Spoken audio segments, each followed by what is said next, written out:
오늘도 하나님의 크고 놀라운 은혜와 사랑이 우리 가운데 충만하게 임하기를 바랍니다. 오늘 함께 나눌 말씀의 제목은 압살롬의 비극적 최후입니다. 한번 따라서 합시다. 압살롬의 비극적 최후. 네. 말씀드린 대로 오늘 본문은 압살롬의 비극적인 최후에 대해서 우리에게 보여주고 있습니다. 그런데 이 압살롬이 죽음에 이른 데에는 그의 자랑거리였던 긴 머리털이 결정적인 원인으로 작용한 것을 보게 됩니다. 즉 이제 압살롬은 전투에서 패하여 노새를 타고 도망을 하다가 그의 긴 머리털이 상수리나무에 걸림으로써 노새만 빠져나가고 그는 상수리나무에 매달려 있다가 이제 그 소식을 듣고 달려온 요압의 손에 의해 죽임을 당하는 것입니다.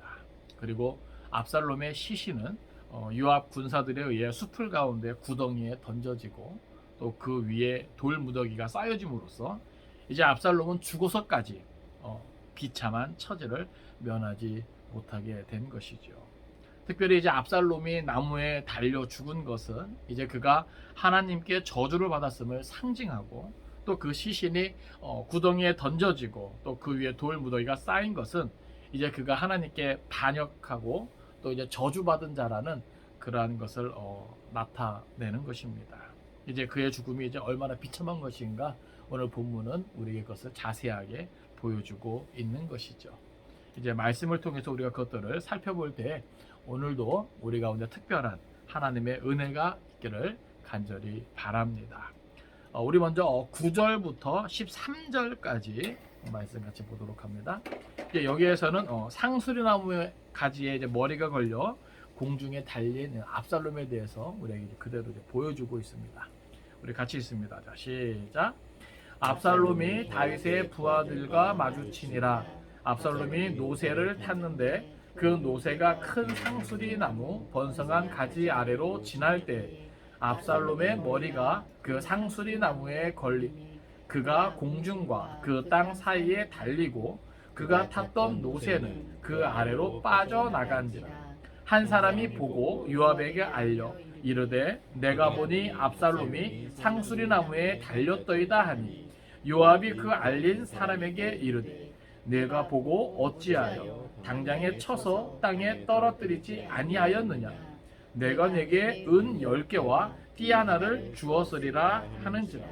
그 사람이 요압에게 대답하되 내가 내 손에 은 1000개를 받는다 할지라도 나는 왕의 아들에게 손을 대지 아니하겠나이다. 우리가 들었거니와 왕이 당신과 아비새와 이때에게 명령하여 이르시기를 삼가 누구든지 젊은 압살롬을 해하지 말라 하셨나이다.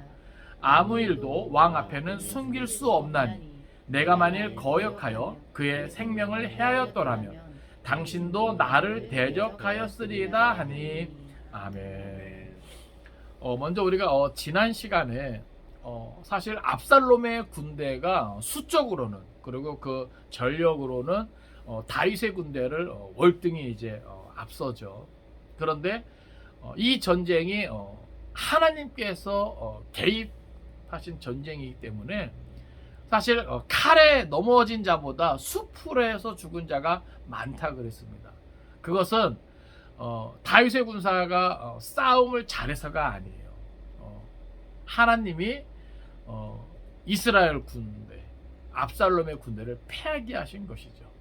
그러니까 이것은 하나님의 뜻이 어디에 있다? 다윗에게 있다. 그것을 명확히 우리에게 알려주고 있는 겁니다. 그러니까 이제 전세가 이제 기운 것이죠. 다윗의 군대가 압살롬의 군대를 이기는 그런 상황 속에서 이제 압살롬은 뭐예요? 도망하는 것이죠. 그런데 오늘 본문에 보면 9절입니다. 압살롬이 다윗의 부하들과 마주치니라. 여기 마주치니라 이것이요. 우연히 된 것이 아니에요. 이것이 이제 수동태 이제 형태로 쓰였는데 여기서 뭐야? 마주치게 되었다. 누구에 의해서? 하나님의 섭리에 의해서. 할렐루야. 그러니까 이것이 뭔가 그런 전세가 이미 기울고 그러한 와중에 압살롬이 자기를 이제 호위하는 군사들과 이제 도망하는 와중에 우연히 이게 다윗의 부하들과 마주친 것이 아니라 하나님의 섭리에 의해서 이렇게 마주치게 된 거예요. 근데 여기 보면 어떤 상황이 이르냐면 압살롬이 노새를 탔는데 그 노새가 큰 상수리나무 번성한 가지 아래로 지날 때에 압살롬의 머리가 그 상수리나무에 걸림에 그가 공중과 그 땅 사이에 달리고 그가 탔던 노새는 그 아래로 빠져나간지라. 자, 지금 압살롬이 그래도 자기를 따르는 몇몇의 부하들과 같이 갔을 것인데 이 도망하는 와중에 다윗의 군사들과 이제 맞닥뜨렸잖아요. 근데 압살롬을 지키던 군사들도 없어요. 그리고 그 와중에 압살롬의 머리, 그러니까 주석을 보면 이것을 이제 머리털이 이제 걸린 거죠. 긴 머리털이 상수리나무 이제 걸려서 이러지도 저러지도 못한 상황에서 노새만 뭐예요? 빠져나가고 압살롬은 뭐예요? 대롱대롱 그 나무에 매달려 있는 그러한 장면이 되는 겁니다. 근데 여기 특별히 노새를 탔다라고 하는 것은 이것을 이제 왕이 이제 타는 것을 상징하는 거거든요. 그러니까는 압살롬은 뭐예요? 스스로 아버지 다윗을 몰아내고 자기가 뭐예요? 이스라엘의 왕인 것을 드러내는 거예요. 그러니까 이것은 뭐예요? 하나님 앞에서 교만이죠. 사실 뭐예요? 신정국가인 이스라엘에서 그 왕의 자리는 누가 세우는 거예요? 하나님이 세워가시는 거예요. 그러니까 엄밀히 말하면 압살롬은요, 어려서부터 하나님이 아버지 다윗에게 뜻을 갖고 계심을 뭐예요? 알았죠. 아마 다윗 언약에 대해서 알았을 거예요. 그런데 자기가 뭐예요? 욕심이 생기잖아요. 백성들의 마음을 가로채고 결국은 뭐예요? 급기야 군사를 일으켜서 반역을 일으켰다는 것은 사실은 뭐예요? 이것이 단순히 아버지 다윗을 몰아내고 자기가 왕이 되는 어떤 이것이 아니라 사실 다윗을 세운 하나님을 뭐 하는 거예요? 대적하는 거란 말이죠. 그리고 뭐예요? 스스로 자기를 왕이라 생각하고 노새를 타고 그리고 많은 군사를 이끌고 요단을 건너 아버지 다윗을 죽이고자 한 것이거든요. 그러니까 이것은 철저하게 뭐예요? 하나님의 뜻을 무시하고 하나님을 대적하고 자기의 욕심, 탐심, 명예욕 이 모든 것은 뭐예요? 다 채우기 위한 일종의 뭐예요? 죄악된 모습이다라고 하는 겁니다. 그러니까 이것을 뭐예요? 성경 우리에게 가르쳐 주는 것이죠. 그래서 그렇게 하나님을 대적하고 아버지를 죽이고자 어떻게 보면은 정말 폐역한 인생이죠. 예? 그러한 인생의 최후가 어떻게 됨을 우리에게 그대로 보여주는 거예요. 그러니까 하나님은 절대로요, 하나님을 대적하는 자를 그냥 두지 않으시거든요. 그래서 그를 뭐 하신다? 징계하시고 심판하신다는 거예요. 사실 이 모든 것이 결국은 뭐예요? 다윗의 죄로 말미암은 일이지만 그 과정에서 하나님의 뜻을 무시하고 하나님을 대적하고 아버지를 죽이고자 한 이 압살롬도 뭐예요? 하나님의 심판을 피할 수 없게 되었다.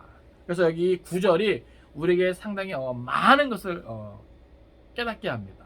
그래서 먼저는 압살롬이 다윗의 부하들과 마주친 이것이 우연이 아니라 하나님이 개입된 하나님의 섭리에 의한 사건임을 우리에게 강조해서 알려주고요.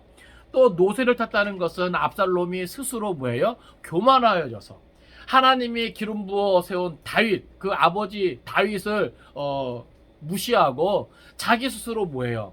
이스라엘의 왕이 된 그것을 뭐예요? 드러내는 교만한 모습이라고 하는 것이죠. 결국 자기의 자랑거리인 그 머리털이 상수리나무에 걸려서 이러지도 저러지도 못하는 상황 속에서 여기 보면 노새는 그 아래로 빠져나가고 자기는 뭐예요? 대롱대롱 이제 매달려 있게 된 것입니다.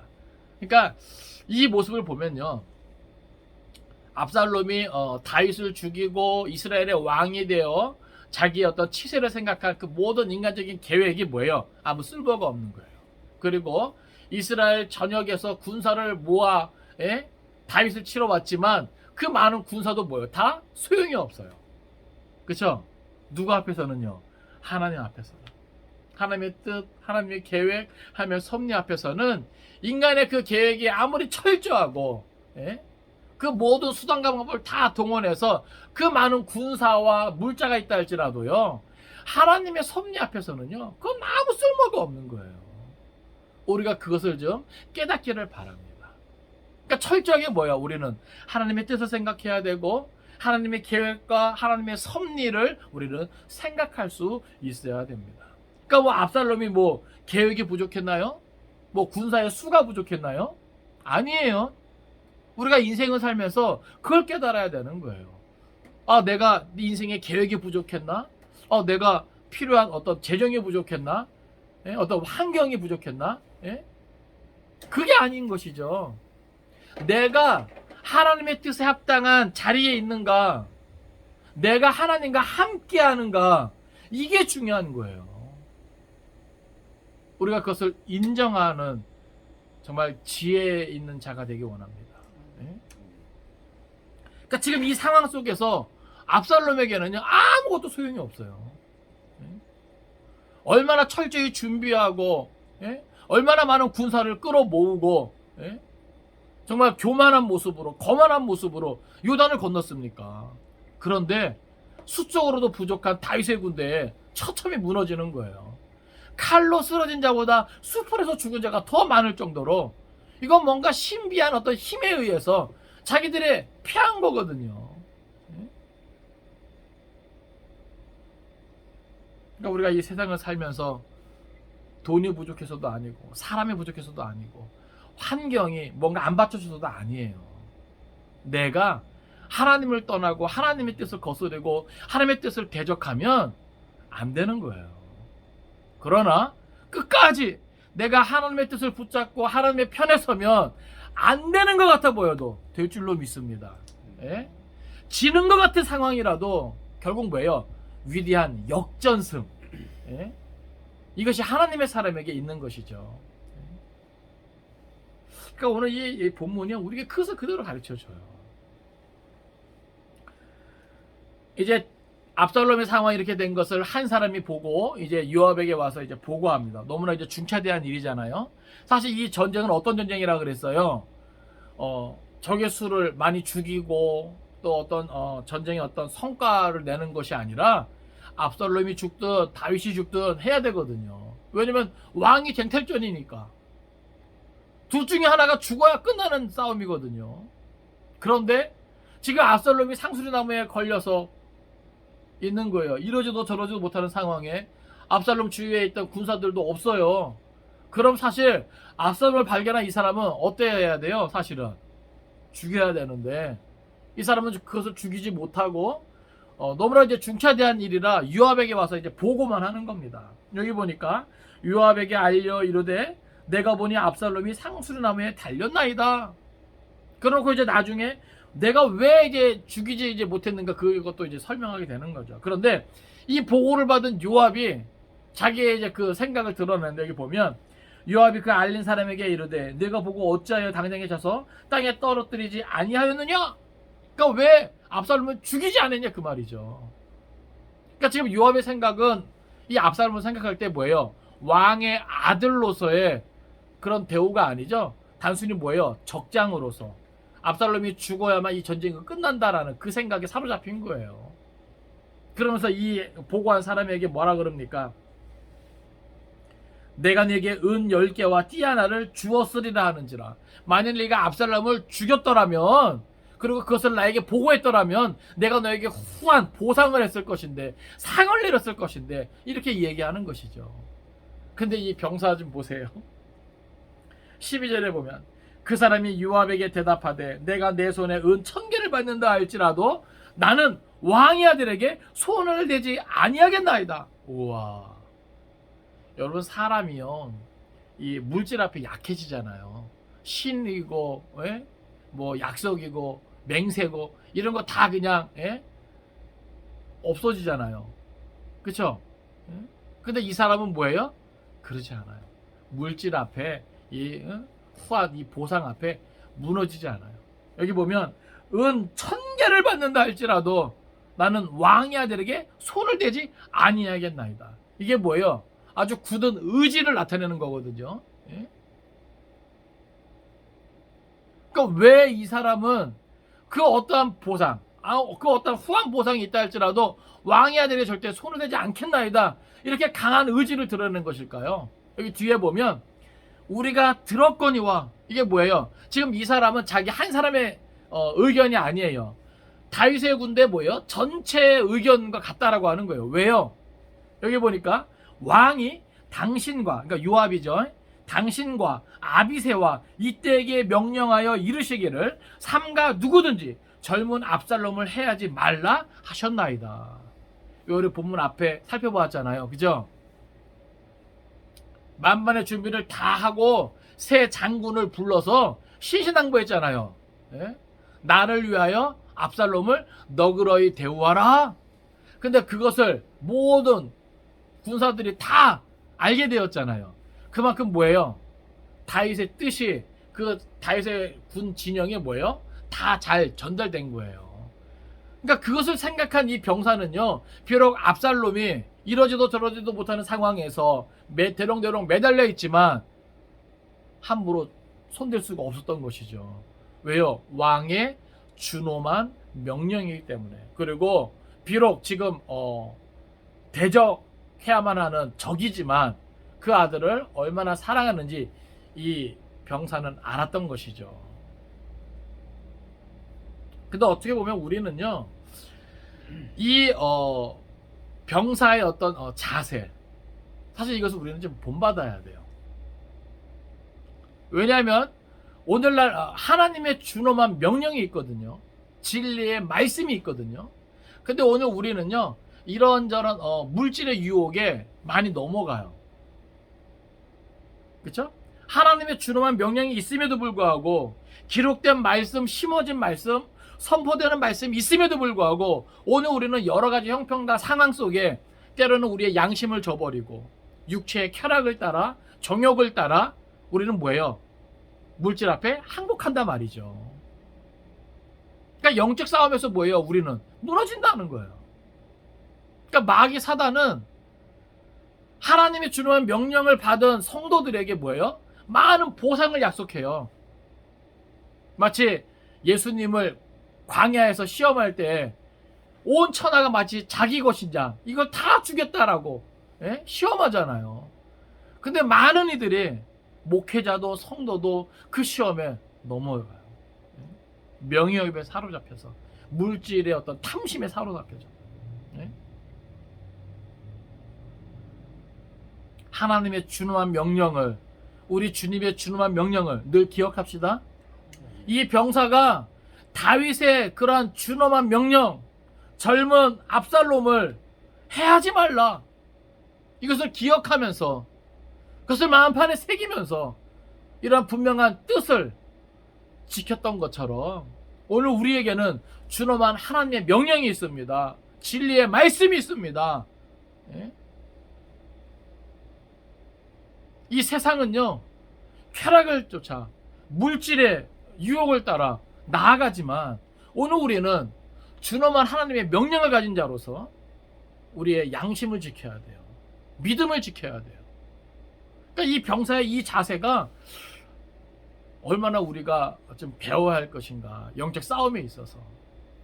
마귀 사단은 목사라도 가만 놔두지 않잖아요. 그래서 오늘날 많은 목회자들이 물질 앞에, 또 이성 앞에 무너지잖아요.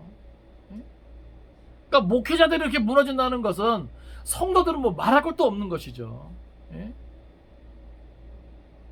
그래서 뭐예요? 이중양부를 쓰고 자기 양심을 팔고 남을 등쳐먹고, 단순히 그냥 뭐 SNS에 성경 구절 적어놓고 이게 그리스도인이 아니죠. 그 입에서 나오는 말과 그 삶의 일거수일투족, 그 모든 행위가 하나님 앞에 옳다 인정을 받아야 되는 거죠. 하나님이 모르실까요? SNS에 성경 구절만 잔뜩 써놓고 성경 말씀 액자만 걸어놓는다고 그리스도인이 아니에요. 사람들도 알아요. 사람들도. 주일날 교회 와서 예배만 드린다고 그리스도인이 아니잖아요. 지금 이 병사처럼 준엄한 하나님의 말씀을 늘 기억하면서 두렵고 떨림으로 내가 하지 말아야 할 것은 하지 않는 것이, 그 어떠한 은금의 보상이 있다 할지라도, 아니면 목에 칼이 들어와도 내가 해서는 안 되는 그것을 뭐예요? 하지 않는 것이 뭐예요? 신앙을 지키는 거죠. 양심을 지키는 거죠. 그러니까 지금 이 사람이 보여주고 있는 이 자세는요, 우리가 오늘날 그리스도인으로서 영적 싸움을 싸워야 하는 믿음의 군사로서 배울 점이 많다는 거예요.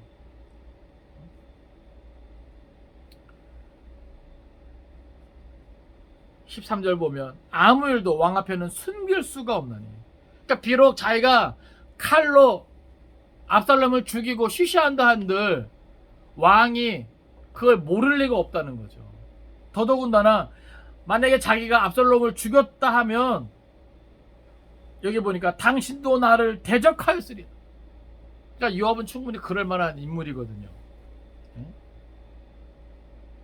그 모든 책임을 이 사람한테 떠넘기고 그럴 사람이거든요. 모른 척할 사람이거든요.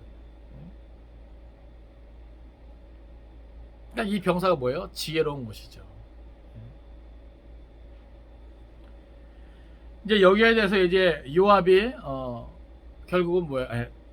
압살롬을 이제 처리하는 것이죠. 14절, 15절입니다. 같이 읽습니다. 자, 시작. 요압이 이르되 나는 너와 같이 지체할 수 없다 하고 손에 작은 창 셋을 가지고 가서 상수리나무 가운데서 아직 살아있는 압살롬의 심장을 찌르니 요압의 무기를 든 청년 10명이 압살롬을 에워싸고 쳐 죽이니라. 아멘. 여기 보면 이제 요압이 볼 때 이 병사는 압살롬을 죽일 생각이 없어요. 의지가 없어요. 죽이지 못해요. 그러니까 이 사람하고 이제 시간을 낭비할 수 없는 거예요. 그래서 요압이 뭐예요? 나는 너하고 이제 지체할 수 없다는 거죠. 그러면서 손에 작은 창 셋을 가지고 가서 상수리나무 가운데서 아직 살아있는 압살롬의 심장을 찔러요. 그러니까 이 요압이 먼저 뭐예요? 압살롬을 죽이는 것이죠. 그리고 여기 보면 요압의 무기를 든 청년 10명이 압살롬을 에워싸고 쳐 죽이니라. 그러니까 이것은 이제 요압이 10명, 자기를 따르는 10명과 함께 간 것을 우리에게 보여주고, 그리고 요압이 먼저 창으로 압살롬을 찔렀기 때문에 먼저 본을 보인 것이죠. 그러니까는 자기를 따르는 10명이 뭐예요? 마무리를 하는 거예요. 앞에 나와 있던 그 병사의 모습과 완전히 대조적이죠. 병사는 다윗의 준엄한 명령을 기억하고 그 압살롬을 생각하는 다윗의 그 마음을 생각하고 손을 대지 못했어요. 그런데 요압은 뭐예요? 다윗의 그 준엄한 명령을 생각 안 하죠. 그건 안중에도 없어요. 그러니까 요압의 생각은 뭐예요? 다윗을 대적하여 군사를 일으킨 이 압살롬을 죽여야 이 전쟁은 끝난다. 어떻게 보면 피차간에 같은 민족끼리 피를 더 이상 뭐예요? 흘리지 않아도 된다. 근데 나중에 보면 요압이 이제 압살롬을 죽이고 장사하자마자 뭐예요? 나팔을 불어서 그 모든 이스라엘 군사를 뒤쫓는 것을 멈추게 한단 말이죠. 그러니까 그만큼 뭐예요? 이 요압은 이 전쟁을 빨리 뭐예요? 더 이상의 피 흘림이 없이 끝내고 싶은. 그러니까 다윗의 명령보다는, 그러니까 요압이 생각할 땐 그거죠. 다윗은 자식을 생각하는 그런 정에 이끌려서 이 전쟁의 어떤 이유와 목적, 그것을 뭐예요? 잊어버리고 있다. 압살롬이나 다윗 둘 중에 하나는 죽어야 끝나는 전쟁이거든요. 만약에 압살롬을 죽이지 않고 살려뒀어요. 그러면 압살롬을 따르는 군대가 아직 많이 남아있으면 어때요? 이 전쟁은 계속되는 거예요. 그만큼 뭐예요? 같은 민족끼리 피 흘리는 아픔은 계속되는 것이죠. 그러니까 어떻게 보면 다윗의 명령은 사실 뭐예요? 올바른 명령은 아니에요. 상황이 다윗이 죽든 압살롬이 죽든 둘 중 하나는 죽어야 끝나는 싸움이기 때문에 사실 다윗이 전쟁을 앞두고 있는 장군들과 군사들에게 그렇게 명령하면 안 됐던 거였죠. 그렇잖아요. 우리가 그걸 생각하면 사실 다윗의 군대는요 사이가 떨어졌을 거예요. 그리고 다윗의 군대는 적극적으로 전투에 임할 수 없었을지도 몰라요. 왜요? 아니 압살롬을 죽이지 말래. 그럼 뭐요? 전쟁에서 소극적일 수밖에 없는 거죠. 그럼에도 불구하고 대승을 거두었다? 성경이 계속 강조하는 것은 뭐예요? 이것은 하나님이 개입하신 전쟁이다. 이것을 보여주고 있는 겁니다. 그만큼 뭐예요? 이 전쟁은 하나님이 다윗의 손을 들어주신 것이다. 이제 계속해서 이 내용을 볼 때 이거는 뭐예요? 하나님이 다윗의 손을 들어주셨지만 여전히 뭐예요? 어떤 부분에요? 지금 다윗의 죄에 대한 하나님의 징계요 심판임을 드러냅니다. 여기 보면 15절에서 요압의 무기를 든 청년 10명이 압살롬을 에워싸고 쳐 죽이니라. 이건 지금 사실 앞에서 요압이 압살롬의 심장을 찔렀기 때문에 죽어가고 있는 압살롬이거든요. 근데 그 압살롬은 뭐예요? 보다 더 확실하게 죽인 것을 묘사하는 단어예요. 근데 이 단어가 어디에 쓰였냐면 다윗이 요압에게 그 우리아를 반드시 죽여야만 한다. 왜? 편지를 보냈잖아요. 우리아는 반드시 죽어야만 하는 자다. 라고 하는 그 편지에 이 단어가 그대로 쓰인 거예요. 이해되십니까? 그러니까 우리아가 반드시 죽어야만 한다라고 하는 그 표현, 그 단어가 지금 압살롬이 죽어가고 있는데 그 요압을 따르는 10명의 청년이 완전히 이제 죽인 거죠. 끝을 본 거예요. 확실하게 이제 죽은 거죠. 그러니까 이것을 다윗 쓰고 있다는 것은 그만큼 뭐예요? 사실 다윗의 마음은 어때요? 비록 아들이 반란을 일으켜서 자기를 향해 창을 겨누지만 그 아들을 뭐예요? 위하는 마음이 있거든요. 그런데도 불구하고 압살롬이 이렇게 비참하게 죽는 것은 다윗의 죄에 대한 하나님의 뭐다? 심판이다. 그리고 압살롬 개인에게는 뭐예요? 하나님의 뜻을 거스리고 사실 다윗 언약을 압살롬은 알고 있었을 것인데 그리고 이스라엘의 왕은 이 신정국가인 이스라엘의 왕은 하나님 앞에 기름 부음을 받은 자가 왕이 될 수 있는 것인데 그것을 무시하고 하나님이 기름 부어 세운 아버지 다윗을 죽이고자 하는 하나님의 뜻을 거스르고 반역하는 그 압살롬에 대한 뭐예요? 심판이기도 하다. 그러니까 다윗의 죄에 대한 심판이요 압살롬의 죄에 대한 심판이다라고 하는 거예요. 그러니까 우리가 그래서 뭘 깨달아야 되냐면 하나님을 대적하는 그 죄인은 심판을 면할 수가 없다라고 하는 겁니다. 자 이제 우리 16절 17절 같이 있는데 여기서는요 이제 전투가 종결되고 압살롬이 이제 하나님을 반역하는 저주받은 자의 모습으로 장사되는 것을 우리에게 보여줍니다. 자 우리 16절 17절 같이 있습니다. 시작. 요압이 나팔을 불어 백성들에게 그치게 하니 그들이 이스라엘을 추격하지 아니하고 돌아오니라. 그들이 압살롬을 옮겨다가 숲을 가운데에 큰 구멍에 그를 던지고 그 위에 매우 큰 돌 무더기를 쌓으니라. 온 이스라엘 무리가 각기 장막으로 도망하니라. 아멘. 자 여기 보면 지금 압살롬이 죽자마자 이제 요압은요 나팔을 불어서 백성들에게 이제 그 모든 전쟁을 이제 그치게 하는 거예요. 그만큼 뭐예요? 신속하게 더 이상 피 흘리지 않도록 조치를 취하는 것이죠. 그리고 여기 보면 압살롬을 옮겨다가 숲을 가운데 큰 구멍에 그를 던지고 그 위에 매우 큰 돌무더기를 쌓으니라.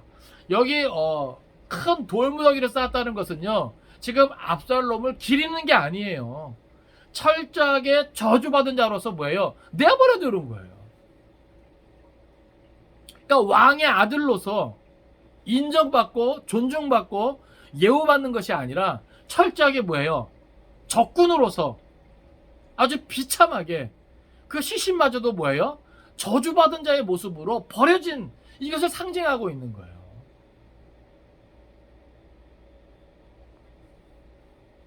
그리고 이제 18절은요. 이제 과거에 이제 있었던 일을 회상하면서 이제 압살롬이 이제 어떤 사람이었는가 우리에게 보여줍니다. 우리 18절 같이 있습니다. 자, 시작. 압살롬이 살았을 때 자기를 위하여 한 비석을 마련하여 세웠으니 이는 그가 자기 이름을 전할 아들이 내게 없다고 말하였습니다.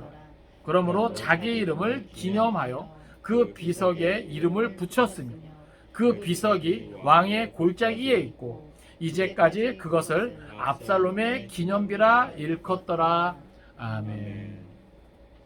이건 뭐냐 하면 지금 이제 압살롬의 시신 위에 큰 돌 무더기가 이제 쌓여졌잖아요. 이건 뭐예요? 압살롬이 상당히 뭐예요? 많은 사람들에 의해서 존중받고 예우받는 어떤 영광을 받는 이런 모습이 아니잖아요. 그런데 이제 예전에 압살롬은 스스로 뭐예요? 여기 보면 그가 자기 이름을 전할 아들이 내게 없다고 말하였습니다. 사실 아들이 없었던 게 아니거든요. 근데 이제 주석을 보니까 아들이 죽었던지 아니면 압살롬이 인정할 만큼 괜찮은 아들이 없어서라고 하는 해석을 하더라고요. 그러니까 그만큼 뭐예요? 압살롬은 상당히 자기 어떤 명예를 생각하는 사람이에요. 그렇기 때문에 자기 스스로 뭘 세워요? 여기 보면 비석을 세워요. 기념비를 세워요. 그러니까 자기 영광을 누가 취해요? 자기가 취하는 거예요.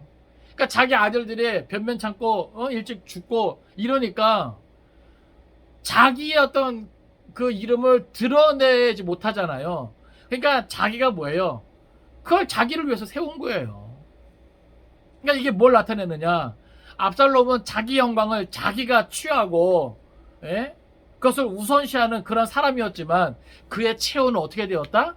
하나님을 대적하고 하나님께 저주받은 자로서의 비참한 체온을 맞이하게 되었다는 것을 우리에게 교훈으로 보여주고 있는 거예요. 말씀을 정리합니다.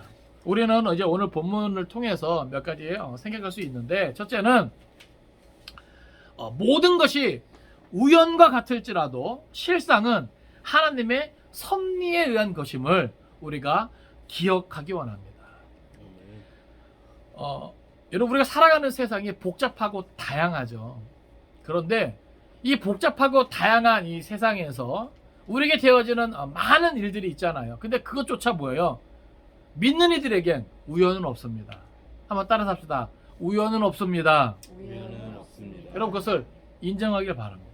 아멘. 오늘 본문에 보면 9절에 압살롬이 다윗의 부하들과 마주치니라, 마치 전쟁통에 이제 전세가 기울어 도망하는 중에 그냥 우연히 마주친 것처럼 생각할 수도 있겠으나, 주석을 보면 이것은 뭐예요? 철저하게 하나님의 섭리에 의한 그러한 마주침이에요. 하나님이 압살롬을 뭐하기로? 죽이기로, 심판하시기로 작정하셨기 때문에. 그러니까 오늘 우리의 삶도 어쩌다가가 아니에요. 아시겠어요? 우리가 겪게 되는 그런 많은 일들이, 아니 모든 일들이 하나님의 섭리 안에 되어짐을, 하나님의 허락하에 되어짐을 우리가 기억하기 원합니다. 우리 때로는 그런 일도 있잖아요. 하나님, 제가 어떻게 이런 일을 당해요? 그렇죠? 근데 그런 거 있어요. 그 상황에서만 보면 막 억울한 것 같고, 그죠? 이건 아니잖아요, 하나님. 그렇게 우리가 느끼고 생각할 수 있는 그러한 상황도 있을 수 있어요. 근데 시간이 지나고 보면 그조차도 하나님의 계획이고 섭리고 은혜고 사랑임을 우리가 깨닫게 되는 것이죠. 우리가 미련하여, 우리가 무지하여 한치 앞을 내다보지 못하는 그런 어리석은 인생이기 때문에 하나님께서는 우리의 과거와 현재와 미래를 다 아시잖아요. 그렇죠? 그분께서 우리를 위해서 더 이상 아끼실 것이 없다니까요. 그런 내가 겪게 되는 이 모든 일들은 지금은 아파요, 힘들어요, 때로는 억울한 것 같기도 해요. 그런 상황조차도 하나님의 섭리 아래, 하나님의 허락 안에서 되어지는 것이다. 그렇게 깨닫기를 바랍니다. 우리 성경 하나 찾아볼까요? 창세기 45장.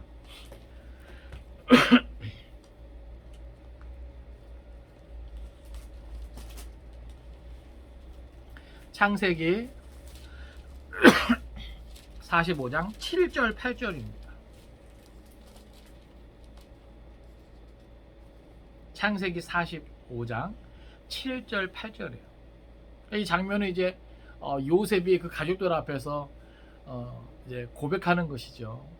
여러분 사실 요셉이요 얼마나 억울합니까? 그래요 안 그래요? 그 형제들에게 배신을 당해서 노예로 팔려가고 또 자기는 열심히 그 안에서도 하나님 바라보고 어쨌든 열심히 사는데 또 억울한 누명을 쓰고 감옥에도 갇히고 얼마나 억울해요. 그죠? 억울하다 못해 뭐예요? 어리석은 사람들은 스스로 목숨을 끊고 싶을 정도예요. 아니면 미쳐버릴 정도로 그런 일들 겪잖아요. 딱 그 상황만 보면 그쵸? 하나님을 불평하고 원망할 수밖에 없고 모든 것을 다 포기할 수밖에 없는 그런 상황이잖아요. 근데 오늘 본문에서 창세기 45장 7절 8절에서 요셉이 하는 이 고백을 보세요. 와, 사실 이 장면 묵상할 때 사실 눈물 나요. 네? 같이 읽습니다. 자, 시작. 하나님이 큰 구원으로 당신들의 생명을 보존하고 당신들의 후손을 세상에 두시려고 나를 당신들보다 먼저 보내셨나니 그런즉 나를 이리로 보낸 이는 당신들이 아니요 하나님이시라. 하나님이 나를 바로에게 아버지로 삼으시고 그 온 집의 주로 삼으시며 애굽 온 땅의 통치자로 삼으셨나이다. 아멘. 지금 요셉의 고백을 보세요. 누가 했다는 겁니까? 당신들이 아니라 따라서 합시다. 하나님이 하셨습니다. 하나님이 하셨습니다. 그때 그 상황을 보면 억울하잖아요. 미쳐버릴 것 같잖아요. 그죠? 이 세상 어떻게 살아요? 포기하고 싶었을 것인데 지금 이 순간 이 요셉의 고백을 보세요. 누가 하셨습니다? 하나님이 하셨습니다. 우와, 진짜. 네? 그러니까 오늘 우리도 그래요. 오늘 우리도 지금은 정말 너무 힘들어서 너무 괴로워서 정말 누구한테 하소연도 못하고 이거 살아야 돼 말아야 돼 그쵸? 그렇게 막 고민하고 있을 수 있는 그런 순간일 수 있어요. 그런데 여러분 요셉이 어떻게 그 순간들을 버텼는지 그 시간들을 보냈는지 여러분 생각해 보세요. 그리고 하나님이 요셉과 어떻게 해주셨어요? 성경에 보면 함께하여 주셨어요. 그래서 성경을 어떻게 기록해요? 요셉이 형통한 자가 되었다. 할렐루야. 억울한 상황이지만 그쵸? 미치고 환장할 수 있는 그런 상황이지만 성경은 형통한 자가 되었다. 그러니까 요셉은요 그 상황 속에서도 하나님을 바라보고 하나님을 의지했어요. 그리고 하나님 앞에서 최선을 다했어요. 마치 하나님을 섬기듯이 그 주인을 섬겼어요. 이해되십니까? 남의 집에서 노예 생활할 때도 감옥에서 지낼 때도 그리스도인으로서 하나님의 사람으로서 부족함이 없었단 말이에요. 결국 그가 뭐예요? 애굽의 총리가 되었다. 결국 뭐예요? 그를 통해서 이스라엘을 향한 이 세상을 향한 하나님의 구원의 계획이 뭐예요? 착착착착 진행되게 하시잖아요.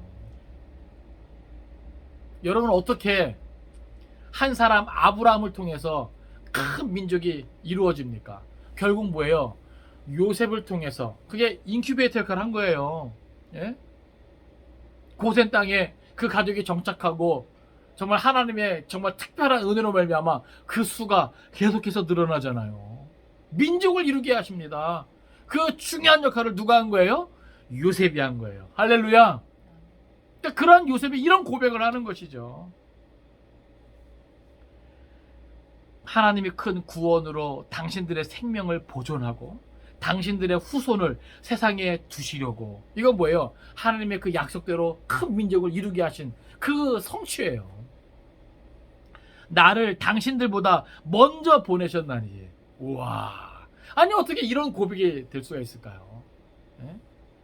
이건 그만큼 뭐예요? 요셉이 하나님의 뜻을 깨달았다는 것을 말해요. 여러분 아무리 힘들고 어렵다 할지라도 여러분을 향한 하나님의 뜻을 깨달아 알기를 바랍니다.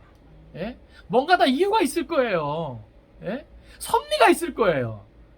신실하신 하나님을, 나를 예수 그리스도 안에서 정말 아주 많이 사랑하시는 그 하나님을 우리가 기억합시다. 예?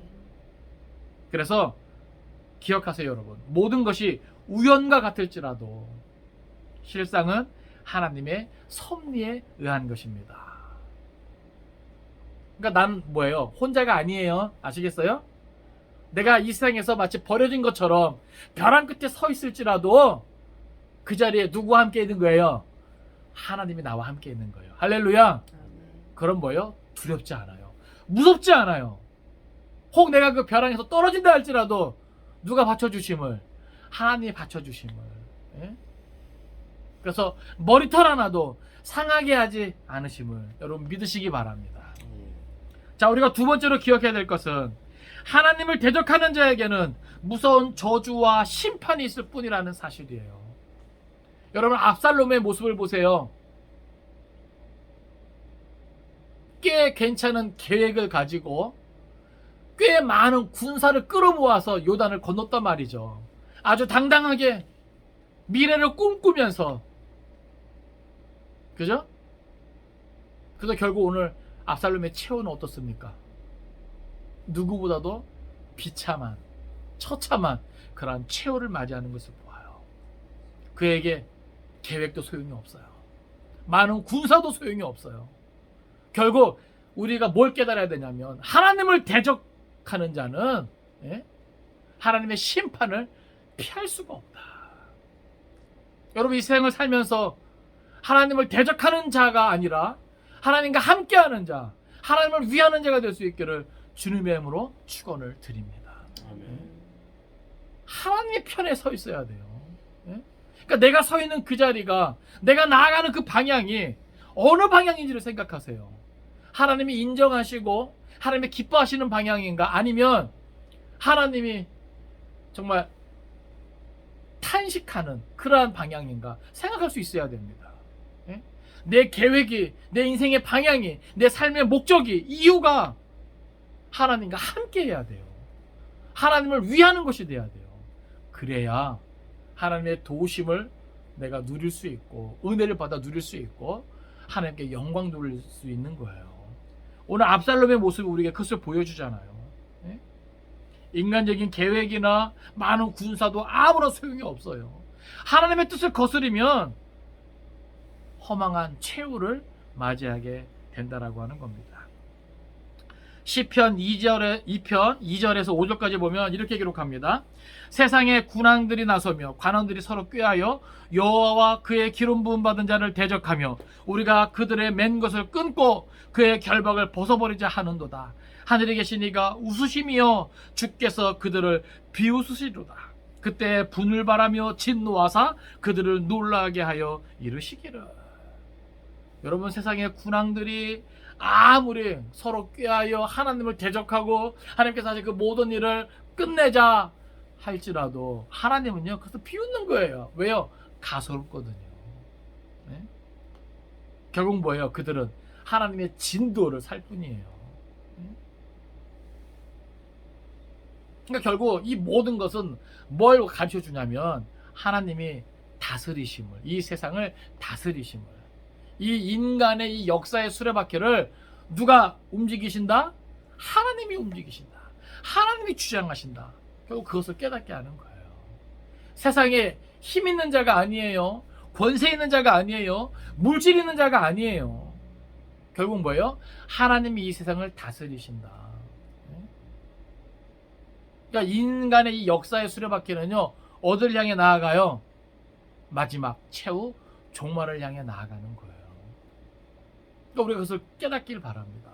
그러니까 그렇게 나아가는 과정 속에 하나님을 대적하는 어리석은 인생이 있어서는 안 돼요. 오늘 우리는 그것을 깨닫고 그것을 인정하면서 하나님과 함께하는 자로서 하나님의 뜻을 받들어 한 영혼이라도 더 살리는 그 자리에 있어야 될 줄로 믿습니다. 아멘. 하나님을 인정합시다. 아멘. 하나님이 다스리시는 거예요. 모든 것은 하나님께 속해 있는 겁니다. 그러니까 어리석은 인생이 자기의 힘과 또 능력과 또 물질을 의지하고 하나님을 대적하는 것이지, 하나님의 기름 부은 분화자를 대적하는 것이지 하나님과 맞서서 서 있을 수 있는 자가 없어요. 다 쓰러지고 넘어지고 망하는 것입니다. 로마서 13장 2절은 또 이렇게 기록해요.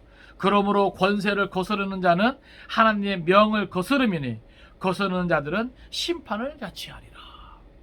결국 뭐예요? 하나님의 뜻을 거스르는 자는 심판을 피할 수 없다는 것이지요. 압살롬의 비참한 이 모습을 여러분 기억하십시오. 스스로 높인다 할지라도 이게 아니가 하나님이 인정하지 않으면 안 되는 거예요. 우리가 마지막으로 기억할 것은 뭐냐면 진정 높아지는 길은 하나님께서 높여주시는 데 있다라고 하는 겁니다. 압살롬은 스스로 뭐예요? 왕이라 여기고 또 스스로 기념비를 세우고 비석을 세우지만 그럼 뭐예요? 그 시신마저도 저주받은 자로서 버려지는데, 그렇죠? 그러니까 오늘 우리가 스스로 높아지고자 하면 낮아지게 됨을 기억하시기 바랍니다. 우리가 높아질 수 있는 비결은 누구에 의해서? 하나님에 의해서. 하나님이 높여주시면 그것이 또 빠르다니까요. 그것이 정확하고 분명하고 빨라요. 그러니까 오늘 우리는 뭐예요? 하나님 앞에서 그 은혜를 구해야 하는 것입니다. 우리 성경 한번 찾아볼까요? 누가복음 14장 11절입니다. 누가복음 14장 11절.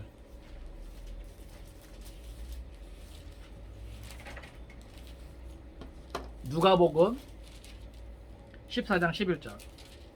네, 같이 있습니다. 자, 시작. 무릇 자기를 높이는 자는 낮아지고 자기를 낮추는 자는 높아지리라. 아멘.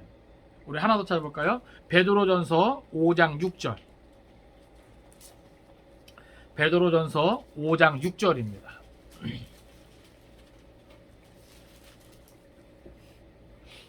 같이 있습니다. 자, 시작. 그러므로 하나님의 능하신 손 아래에서 겸손하라. 때가 되면 너희를 높이시리라. 아멘. 한번 따라합시다. 때가 되면 너희를 높이시리라. 네. 그러니까 결국 그때가 되기까지 뭐 하라는 거예요? 잘 참고 견디며 겸손하라는 겁니다. 누구처럼요? 요셉처럼. 네? 요셉이 노예가 되는 자리에서 감옥의 죄인으로 억울한 누명을 쓰고 들어간 그 자리에서도 뭐예요? 잘 참고 견디면서 하나님 앞에서 겸손했기 때문에 하나님의 때에 하나님께서 뭐예요? 높여주신 거예요. 만약에 지금 이 시기가 우리가 뭐예요? 하나님 앞에서 겸손해져야 할 때면 우리는 뭐 해야 돼요? 그 앞에서 겸손해야 돼요. 언제까지요? 하나님의 때가 되기까지. 네? 어떤 이에게는 짧은 시간일 수 있지만 어떤 이에게는 그것이 뭐예요? 긴 시간일 수 있다는 거죠. 네? 10년이 될지 몰라요. 20년이 될지도 몰라요. 그죠? 그때는 내가 생각하는 때가 아니잖아요. 또 하나님의 마음은 우리와 다르잖아요. 네? 그러니까 중요한 것은 뭐예요? 하나님의 때가 되기까지 내가 겸손할 수 있는 그 은혜가 일단은 부어져야 되는 것이죠. 그러니까 내가 낮아질 때, 그렇죠? 어렵고 힘든 일을 만나고 혹 억울한 누명을 쓴다 할지라도 내가 하나님의 은혜를 받아 누릴 수 있는 영적인 상태가 돼야 되는 거예요. 아시겠습니까? 그러니까 어렵고 힘들 때 뭐예요? 더 하나님 앞에 가까이 나와야 돼요. 더 하나님 앞에 머리 숙여야 돼요. 불평하고 원망이 아닙니다. 하나님을 떠나는, 하나님의 말씀을 떠나는 어리석은 모습이 아니에요. 하나님을 대적하는 모습이 아니에요. 우리가 취해야 되는 자세는 뭐예요? 그 앞에서 겸손한 거예요. 그리고 자기를 더욱 살피는 것이죠. 혹 내가 하나님 앞에 잘못한 것이 있는가. 그리고 더 말씀을 가까이 하고 하나님을 가까이 하는 거예요.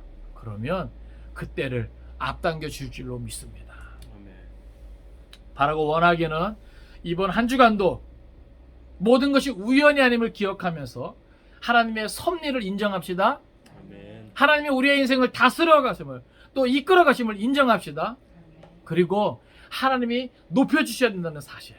그러니까 오늘 우리는 우리의 신앙의 양심을 지키면서 믿음을 지키면서 하나님 앞에 겸손한 삶을 사는 것이 중요해요.